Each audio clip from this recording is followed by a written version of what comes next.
I'm here today with Felicity Cowie, who is a media relations coach who empowers early stage businesses to work with journalists to gain competitive advantage.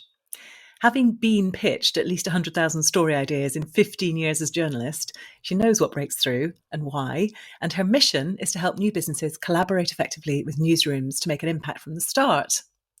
As a journalist, she worked as a producer on the BBC's main news planning desk and was an editor of its investigative documentary series Panorama.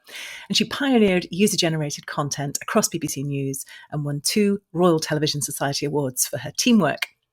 As a media relations consultant and as a trainer for some of the world's leading organisations, including the NHS, UCAS and Virgin, she successfully pitched and coached others to pitch stories, resulting in thousands of pieces of media coverage. And she's also the author of Exposure, which is one of the reasons that you're here today, Felicity. So it's great to have you. Thank you. Thank you for interviewing me. Oh, it's really, really good to have you here. And let's talk first about, I want to talk about writing the book, OBS, but let's talk first about media relations, because when you and I met, I didn't quite understand how media relations was different from public relations or press relations, PR. So let's start with that, the elephant in the room. Yeah, it's a really good place to start because it is confusing. And I would say it's confusing even to people who work in things like communications and marketing. And I know that because I've worked within PR agencies and communications in-house teams, and they do get very muddled up, as do their clients, with what media relations is. So yes, so to clarify that, really simply, it's just a process of working with journalists to get their independent and unpaid for coverage of your business. So it's a process for working with journalists to get unpaid, independent coverage of your business. It's just that process. But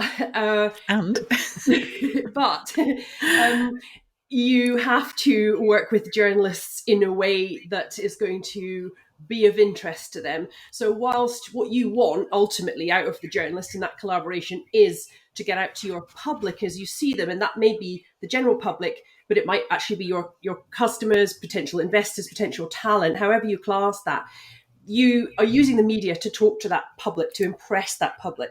And it's such a critical thing to realize that your audience when you do media relations is journalists and it is not the public. So when you put something out on your own social media channels, or you hold an event, or you do some advertising, that really is public relations because you are totally in control of that.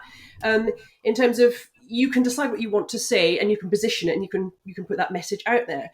But when you're doing media relations, although you want to reach the public, you are going through journalists and they are your first audience. And journalists are under absolutely no obligation to do what you ask. They don't have to cover you in the way that you would like to be covered. You have no right to ask to see what they're going to say about you before they publish or broadcast it. And in any case, even if they do offer you that, journalists tend to work as a team, uses the output of a lot of people normally. So even though they might show you first sight of something, that could be changed on its journey between leaving the journalist's computer or device and ending up wherever it ends up. So asking for that sort of look ahead is fairly pointless anyway. And they're under no obligation to make any corrections or changes to what you do. So it's really, really important to understand that's the process. And the bit where you do have control is at the beginning, where you put the information out about yourself. How it gets used is sort of out of your control. But what you put out there in the first place, how you position yourself and your business, that's where you have, that's the front part of the process. And that's where you have all the opportunities to do what you want. And that's where I now work, is helping people get ready at that sort of front part of the process. And you have made it sound a little bit terrifying. So I think we have to cover off the obvious question is, why the hell would you do this? Yeah, and I have to say it's having worked as a journalist, so being that side of the pitch, and then being the pitcher, where I'm working for clients, I'm trying to get their media coverage. It's so seeing that process all the way around. I can't pretty it up. It is a hard process. It's really it can be very time consuming as well. And journalists are often most interested in you, the business person or the subject of their story, when you are at your busiest, because it's when you are doing something of news interest. So yeah, I mean, both sides of the fence. I've worked with people who are under enormous pressure, sometimes for good reasons, from their own stakeholders and things like that, to deliver a lot of other stuff whilst doing media work. So yeah, a lot of what I do is try and give people the chance to sort of open their eyes to what is going to be happening if they take this step, so they can go into it with their eyes open. And it's a very false idea to think you can just do it a little bit. If you have a good story, that story can amplify everywhere. As I said about losing control, once your story is out there, you're kind of considered a news story, and therefore you can be reported on by other people. So yeah, you need to think really a lot about, do you actually want this? And the major consideration really is there any other way you can get what you want without going to the media? I would say, because back in the day, the only way to get the word out about your business and what you did was really via media channels. There was no LinkedIn. There was. I mean, really, really far back in the day, there was not even any television or TV advertising. So you were really, really dependent on the media to share what you did, to try and get extra customers or get reputation. That's not the case at all anymore. There's these amazing communications channels that we can use, and people who are very skilled at putting content on them for you. So you honestly think about all of that. First of all, some people have bigger audiences on their, say, YouTube channel or their Twitter feed than certainly than regional newspapers, and certainly even some very prestigious sector press. So it's not really a question of reach anymore, I don't think. But what it is a question of is profile and endorsement. If you get a media outlet championing you, and by championing I mean referring to you in a story, but covering you, choosing you out of all the other people to sort of feature in a story, even if it's in a fairly neutral way, that media outlet is really respected by the public that you are trying to reach, so the customers or the investors or the talent pool, then that's extraordinarily valuable, because it's like a supercharged testimonial, like you are the business to go to on this thing. And so really the second part of media relations, and again you need to think, am I up for all of this, is you don't go after it if you're not going to have the time to amplify it on all your own channels. You really don't need a lot. One decent piece of coverage by an outlet that you really value in your target public values can keep you going for ages. You can put that on your social media channels for quite some time, and certainly on your website as a kind of in the press thing. So it's a way of seeing it as a major reason for doing this really is for that, I suppose, halo effect of the journalists picking you, the halo effect of the readers who respect that outlet. That's a valid reason to put in all this effort, because you want to get that return on investment. You want to get that kudos and that free advertising, I suppose, if you get the story out the way you want it. But it's certainly not free in terms of your time. There is certainly a time investment to consider. Yeah, so there's huge risk, there's huge investment. It's potentially dangerous because, as you say, it can go sideways and you have no control over that. If we look at it, it's kind of an unholy partnership, isn't it? Journalists need stories and businesses need oxygen, they need publicity, they need sort of visibility. So we're trying to get something out of each other. Well, Yeah. if you are going into this game and if you are wanting to get coverage, by a journalist in that sort of way, I guess, from your journalist perspective, you must have had so many press releases with complete non-news things on. What makes a journalist's heart sing and what makes it sink? Yes. That's such a key question for people. So from a journalist's point of view, there's two things that make a news story. And I think this has always been the way since the beginning of journalism, whatever that was. And will always be the way, no matter the communication channels and their specific needs and things like that. There's always these two things. And the two questions journalists ask when they look at a pitch, and when I looked at these pitches when I was on planning desks, was, is this new? And does this affect a lot of people? They're really critical questions for a journalist. Now, when I worked on the BBC planning desk, does this affect a lot of people? We had a ginormous office audience, because that planning desk covered all the BBC's main news outlets. So, we covered everything from sort of Radio 3 news bulletins, Radio 2 news bulletins, to sort of like One Extra or something. There was really different audiences within that. But if you're pitching to something like a very specific magazine specific to your sector, their audience of the publication is clearly going to be smaller. So you want to matter to as much of that audience as possible, if that makes sense. So this is what journalists are thinking about, because they're getting stories in and ideas in all the time. And this is what I guess this is sort of Google is kind of molded in their image. Like, is this new? Is this relevant to lots of people? Do lots of people value this information? Are they going to want to pay attention to this information? You're right, Alison, in that you actually have a bit more in common with journalists sometimes than you think, in that there is a common currency, which is stories. If you have a story to tell, journalists need stories. Basically, that's their whole currency. And the only currency they understand as well. They certainly don't care about like you increasing your business sales. Anything like that really puts them off.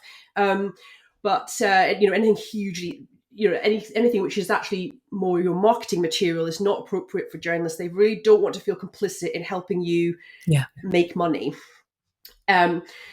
But they do want a good story. So that's what so when I would look at stuff, and if they had, a story that felt like it had something new about it, and I could feel it would apply to lots of people, that would certainly make me interested. But the other thing, which I think is so critical, and I think is overlooked, or I've seen this overlooked quite a lot, is a lot of people think that they need to write some really snappy, amazing, sort of weird headline or a subject header to an email to kind of get a journalist to stop scrolling and look. I think the mentality behind that is that that's often what happens when we're scrolling on Twitter, and that's a shock tactic thing. But journalists are, if they take a story if they're interested in a story, they need to kind of go and repitch the story to their colleagues, to their editors. They have to hand the story on sometimes to different news shifts and take it back again and hand it back on again. There's a constant process of pitching and repitching going on. And because of that, because they're not the single decision maker, nor the final decision maker either. If a better story comes along, you can get dropped at the very last minute from a television running order, for example, or straight out of a newspaper. So you, as a journalist, what's really critical to help this pitch is to have it coming from a decent, reliable source. Because if you go, news meetings can be quite scary and very direct. And if you go in there and say, I've got this great story, and the editor will say, who's it from? And if you can go, they just shut you down and move on. So the source thing's really important. So you need to help a journalist pitch you as the source of that story, as well as the whole story. And the way of doing that on a press release is to, at the very bottom of it, to put about and put something about your business in around 50 words. And so when I got press releases, and it was my job on the planning desk to find stories, I would be scrolling through the headlines and all that kind of stuff, first of all, to just see what this business or this this source said about themselves, so that I could sort of think if that made sense to me, if they were the right person to tell the story. You could tell an awful lot about what an organization is going to be like to work with from how it describes itself, if it knows itself. Journalists really don't have time to handhold and take you through that whole like winning the trust process. The building relationships thing is, we might come on to that, but it can be a bit of a strange concept, I think, that the corporate world has about working with journalists. The way you build a relationship is just straight up show yourself as a really strong, reliable source, and that will help you get quite a long way through the process. So you have to think in terms of credibility when you're setting stuff up, rather than showing how successful you are. You actually have to, I guess, all the sort of third-party validations you can, the accreditations, the qualifications, the affiliations, all those things are really matter, because they build trust immediately. They really do. And I think in some ways, this sort of about the name of your business at the bottom of a press release, this 50-word thing, in a way you can look at that as a mini story. That's almost like but you want that story to be the same every press release you ever pitch, ideally. You want this to be very consistent information that journalists can see. They see it on your press release, then maybe they go and click on your website, they see the same kind of information echoed on your website, they sort of trust you. It's the same story. And yeah, you're right, it's a story that's anchored in reality. In the real world, it's ideally showing where other humans have sort of trust and use you. So in the case of a business, it's not sort of saying we're rock stars who are changing the world. That really said what makes the journalist's heart sink. It's that kind of stuff, because it's like, you might actually be quite a good company, but it's really hard to tell from all of that. And journalists are never going to say that about you. So it's like, you need to kind of unpack really quickly for them in these sort of 50 words about the sort of like what you actually do in very few words, a very clear description of what you actually do, the headline of it, not what you might do in the future or some visionary statement, but what you actually do. We make cars. That's an easy thing to describe. And I do appreciate, I have this with a lot of clients for companies who are doing very new things. And of course, this is really exciting for journalists. But if it's so new, you can't describe it in a few words. It's, you're going to start to fail their sort of test of being a reliable source. So you're kind of juggling these things around together. But the one thing to do before you start any media work is to really nail that down, that description about your business, because otherwise you can waste so much time and budget on amazing story ideas and getting consultants and all this kind of stuff. But if you can't describe who you are, it's just, journalists just haven't got the patience to deal with it. And actually the real kicker with that, the real problem with that is, sometimes you can submit a story and it's actually quite a good story in the journal, and I'm fully ashamed to admit that I would see this and think that is a good story, and then I'd look at the source again and I'd think, oh, but I still don't really know what they actually do, and why are they even telling me this anyway? Like, they make cars and this is all about cakes, or something. So then I think, still, I like the story. I think I'll just Google around and see who else does this stuff. Oh, look, here's an award-winning cake making company. And their CEO's done some other media work, and I don't know. And then I'll think, okay, I'll go and do the story with them.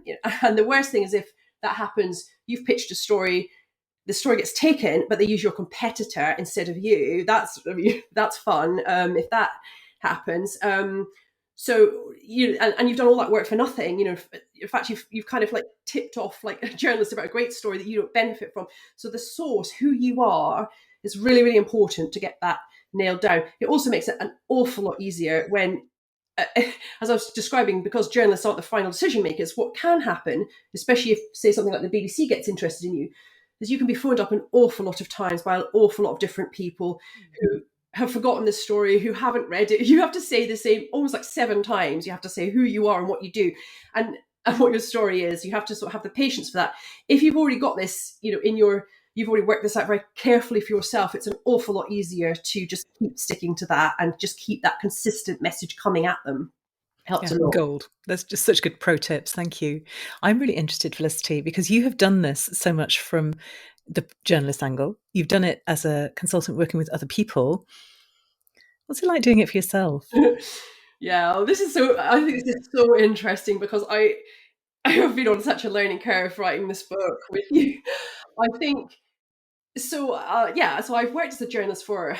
I kind of started when I was about 15. I think I finished it when I was around about 35. It was quite a long time, and I sort of paid from maybe the age of 19 onwards. And then, the work I've done to help organisations get coverage, I've done that since about 2010. So that's quite a long time to work in this kind of arena, and I've never done anything else. I've always worked in this around this kind of area. But then this is the first time ever I've been this sort of subject of media interest and doing a media relations campaign for my book, obviously, because I want it to get out to people. I want people to read it and benefit from it. And it's been quite frightening. And I think, it took me 2 days to muster up the courage to open the box of author copies of the book. And it's been, but I think this has probably been the piece of the puzzle I needed. I guess not having that fear has made me the kind of I don't know which animal to say but the kind of the pushy kind of like person sort of pushing the companies on, saying you need to do this, you need to think about this, do this, why are you doing this? I guess that bluntness and that lack of fear and knowing how things work has made me useful. But what I have gained from being an author and being an entrepreneur myself is this realization of, oh, I see, there's this massive fear of 2 things which are really paradoxical. One is of being seen, I think, for what you really care about, whilst it's still, evolving, because all businesses are always evolving. You can't just wait till it's done and then you do your media relations kind of thing. You're always going out at a point where you're like, ooh, well, just got to go for it kind of thing. Obviously do your work, but you can't just, there is no perfect business to put out there ever. So I think I think this kind of, I hadn't realised how frightening that was. I suppose, um, and I suppose so. There's fear. Then there's a sort of guilt of like, oh, I'm doing I'm doing stuff about myself, and and it's not paid. It's not instantly going into the kind of the pipeline or the bank account. So should I be spending time on this? That's the thing I've seen with and struggled to understand with clients who've booked me to do media relations, and then this kind of like push pull thing. But I can see now it's this kind of discomfort with work, which is can be intangible when it comes to the figures. Well, is this going to deliver me X units of sales? I don't know. But then the other side of it is the sort of fear of being seen. But then the other side of it is the absolute need to be seen, because otherwise Yeah. you're kind of creating a business which is all in your head. You haven't got product market fit. You're not testing anything out. You don't really know if you're kind of just floating up away from the world that you're very much trying to engage with, and that's the whole reason for writing the book in itself. So yeah, I mean, it's quite torturous, really. I think being a figurehead, a founder, a leader, somebody who has all this good reasons for doing it, fear and guilt, and then yes, slap into that the whole kind of the uncertainty of what happens if you put this effort in. It's extremely daunting. When I wrote the first draft of the book, I wrote 7 mega benefits of media coverage, which I think you could only get from media coverage. But actually, I then had some beta readers, and one of them works closely with a lot of founders who are at the point of scaling their businesses. And she said, "Oh, but you haven't got external validation in there." As a key reason for getting media coverage. And I thought, how fascinating. Like the penny really dropped for me, because I have worked with quite a lot of clients and in the early days, got a little bit frustrated with them, because when I've said to them, what do you want to get out of this? What do you want out of media coverage? They don't really have a definite answer. And I've thought, well, you've already committed budget to me coming here. So didn't you kind of think what you wanted me to do? What's my kind of like goals and objectives and all? But then I realized like there is this intangible but very powerful need in this, which is to get some sort of it's not validation just to boost your ego. I think that's very poorly understood. It's validation that what you're doing with your business actually matters out there in the world.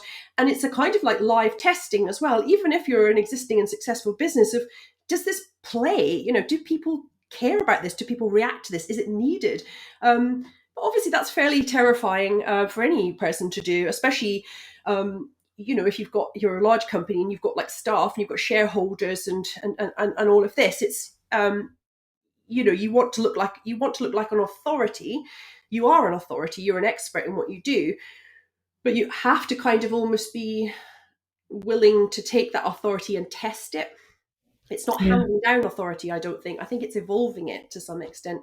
Journalists do find that interesting, of course. I mean, they want you to be a reliable source and to know your stuff, but somebody who can kind of open right out and take things into a kind of a trend or an even bigger, even newer, even thing that affects even more people, that does excite them quite a lot. Yeah. Finding a new angle. There's only so many stories, I guess. Yeah. It's really fun. I want to talk to you. I want to carry on talking about media relations, and I also want to talk to you about writing the book. So I'm Okay. damn it. Yeah. But I am going to talk to you about writing the book because, well, actually, do you know what I'm going to do? I'm going to package it up in a question. I'm going to say, what's your best tip for somebody writing their first business book? And maybe you could just tell us a little bit about the sort of the way you went about it as part of the answer to that. Yeah, I think um, I wrote this book very quickly. I did your proposal challenge. That was obviously the 10-day challenge. And I then wrote the book. Well, that was in September, I think, October perhaps. And the book is officially published on the 14th of June. So I think It's that's phenomenally fast. I mean, when you say you did the challenge, Felicity, let's not beat around the bush here. You did the challenge and you won it, to be fair. Yeah, I did. Yeah. So of course that was, yeah. I mean, I think somebody believing in you and somebody who you trust as well, who's got an experience that you don't have. I mean, in my case, I don't really know a lot or anything about book publishing except what I've done as covered as a journalist or for clients. I don't know. It's not my area of expertise. So somebody who's an expert in that field who values what you're bringing. And actually through the process of writing the book, it attracted some beta readers who are very, they work in very different fields from me, but they really just know their stuff. And the foreword is written by a really key venture capital investor, and a really sweet thing, I suppose, it just felt so kind of beautiful, was that the man who actually taught me how to be a journalist, about a million, horrifying, I think about 30 years ago now, we're getting on for that, he actually has done a Q&A in the book as well. So once people like that started to get involved in the project, I think I sort of thought, oh, okay, like they're not going to get in. I kind of was then into more of a team thing, and that all felt a bit more, I don't know, that felt more real. I guess it's what we're saying about this external validation somehow. It's like feeling like it matters to other people. It's finding its place in the world. But I think, but my sort of tip related to that, I hope sort of has come out, is like, is write about something you care about, not just something you know, because I know that is advice, like write what you know, and that's true, but write about what you care about.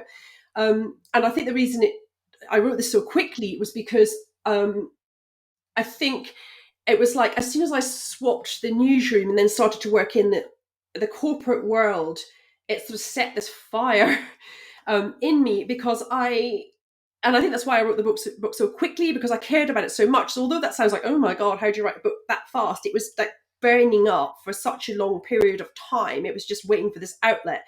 I think the challenge was really good because it had a framework which helped sort of contain and scrutinize that fire.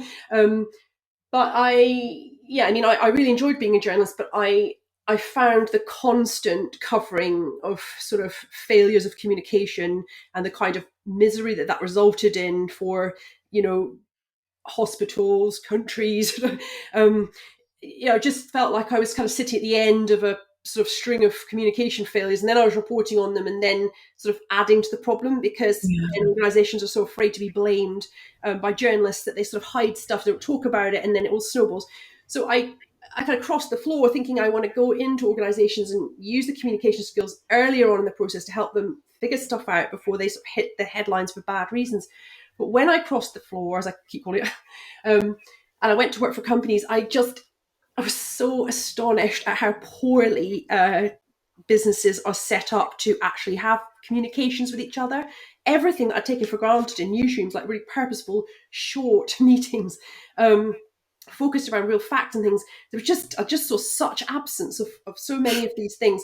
And that's my book in itself. But I I was think going to say, this is book 2 right here. I just felt like I just felt so strongly like I really wanted to open up like some of the really good practices about journalists, as well as teaching people how to work with journalists, so that they could sort of like start to see, and they're masters of engagement, or mistresses of engagement. They have this incredible way of. I mean, I worked on breaking news. This incredible way of like something completely disruptive just suddenly happening, and within minutes, it's kind of on air as a coherent story. When I moved to the kind of corporate world, it would be like there would be all this chaos, and it would be the day of the strategy reveal, which had been worked on for the best part of a year and had been diarized for that day. I just couldn't understand this kind of. So hopefully as I'm talking, you can kind of pick up this kind of tremendous, I suppose, passion to write about this. Because I suppose, like a lot of people who write or who start businesses, they see a problem they want to try and fix, perhaps. So I guess that's where it came from. But I had to think about it quite a bit, because this I could have taken different directions. I had to think, I suppose, and that sort of came out through the process. What matters the most? What am I most fired up about? Because everybody in their own areas has loads of different angles that they can take on things, and that is actually quite hard, I think, to figure out what you want. And I think on your challenge, for me, that got a lot clearer. I think for some other people, they started to realize, I've got several options here, and they were going off to think about which one they wanted. So I think that's great, because not only do you spend a lot of time writing it, but if you want to be successful, as I've just said about the fear of being seen, you have to want to be able to stand by it and be quite proud of it.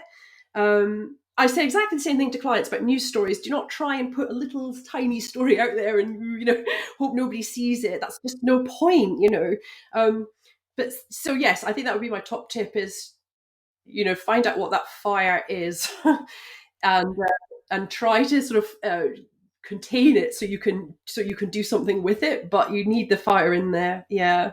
Yeah, it's a great tip. And actually, there was another one embedded in there about getting people around you and involved and engaged, which is hugely energizing and validating and all that good stuff. Yeah, brilliant. And I'm going to ask you for a book recommendation as well, Felicity. You can't nominate exposure. Sorry, that's not allowed. But if you Oh. if you were to recommend that the listeners should read a book, it doesn't have to be a business book. What's really helped you? No, I think I'm tempted to recommend this book because it is written. It was written by somebody who is a close friend of mine, so that's sort of full disclosure. But she has recently, in fact, this week, won a Business Book Award for this book. It's called The Listening Shift, and it is by Janie Van Hool. And it is published by you, so of course you know it. But and this is not in any way, not in any way a setup. But I feel I want to mention this book because.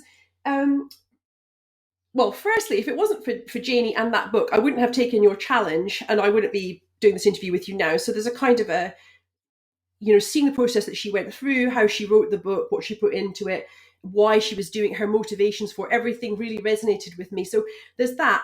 But I think the thing is as well is that, so in my job, because I'm about the writing and the talking to the journalist and the external communications, it's sometimes sort of broadly badged up as, or media relations or whatever. It's a lot of my job is about talking and is about, what's the message? What do we want to say? How do we want to be heard? But that's really one side of the process. And Janie's book, The Listening Shift, obviously in the title, is much more focused on another part of communication, which is about listening. And the more I kind of read that book and the more I thought about it, the two things obviously are so close together, listening and I don't know what the word would be. It's not even just talking, it's sort of projecting what that is. But I think we live in really interesting times actually where in a positive way, where the days of kind of this sort of 50s type adverts of like, ladies, do you want to clean your kitchen this evening? And this kind of very patriarchal sort of voice booming down and telling people like what to do because somebody's decided it somewhere. I think the kind of feedback loop we get from things like Twitter and LinkedIn, and yes, of course I know it has a very negative side to it as well, but we have this opportunity to listen. Going back to what I was saying about, being afraid to be seen, but you need to be seen because you need to get this validation and you need to test your product because, if you don't get product market fit, it's the main reason that startups and scale ups fail. So this sort of live testing, this live talking about what you're doing, but if you're accompanying that with listening and taking in how that's landing, where it's landing, all of that, that's feels to me so critical that the two things have to go together. So I want to recommend that book because I think you need both skills to work with the media. You need also to listen to your organization. You need to. I mean, when I've worked as a sort of say firefighter or a sort of troubleshooter, where an organization has got into quite significant difficulties and has asked me to help them get out of them with journalists. So many of these difficulties without any blame, but it's just so much of this boils down to things not being heard, not being listened to, being kind of lost in the kind of the passion for the quick win or the story that appears to be a great story to go after, and this lack of listening, which can start off so small with such a small miscommunication, can just snowball into such a disaster when you do It's so your true, work. isn't it? You see all those awful PR sort of disasters, and you just know that somebody's been saying this in the organisation for years, probably, and just nobody's been listening to them, and then suddenly, boom. Yes, and in Yeah, some organisations, what can happen is the voices that do say, "Oh, maybe should we just think about this a second?"